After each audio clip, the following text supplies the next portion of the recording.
ഈ സർക്കാർ സ്കൂളിൽ പഠിച്ചവരുടെ ഓർമ്മകളിൽ, പ്രത്യേകിച്ച് 80-90കളിലൊക്കെ ഒരു മനോഹരമായ കഞ്ഞിപ്പുര, ഇങ്ങനെ വിറകടുപ്പിൻ്റെ കരിപുരണ്ട ഒരു കഞ്ഞിപ്പുര എല്ലാവരുടെ ഓർമ്മകളിലും തിളച്ചു മറയുന്നുണ്ടാവും.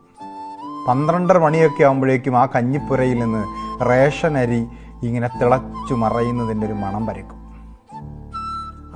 ഉപ്പിട്ട് പുഴുങ്ങിയ ചെറുപയറിൽ കടുകും വറ്റൽമുളകും ഒക്കെ വറവിടുന്നതിൻ്റെ ഒരു പ്രത്യേക മണം ഉണ്ടാവും. 12:50 ആകുമ്പോഴേക്കും കഞ്ഞി വിളമ്പാനുള്ള 2 പേരെ വിളിക്കും. അതിലൊരാളായിട്ട് മിക്കവാറും ഞാനും പോകും. അവിടെ എത്തി കഞ്ഞിയൊക്കെ കുട്ടികൾക്ക് വിളമ്പിക്കൊടുത്ത് പാത്രം കഴുകാനൊക്കെ സഹായിച്ചു കഴിഞ്ഞാൽ അവിടെ ബാക്കി വരുന്ന ചെറുപയറിൽ ഒരധിക പങ്ക് മറ്റു കുട്ടികൾക്ക് കൊടുത്തതിനേക്കാൾ ഒരു അധിക പങ്ക് നമുക്ക് കിട്ടും.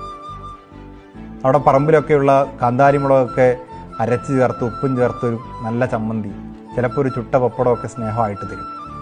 അങ്ങനെ തരുന്നയാളെ നമ്മൾ വിളിക്കുന്നത് കഞ്ഞി അമ്മ എന്നാണ്. ആ സ്കൂളിൽ എല്ലാവർക്കും ഒരു അമ്മയാണ്. വീട് വിട്ട് സ്കൂളിലെത്തുമ്പോൾ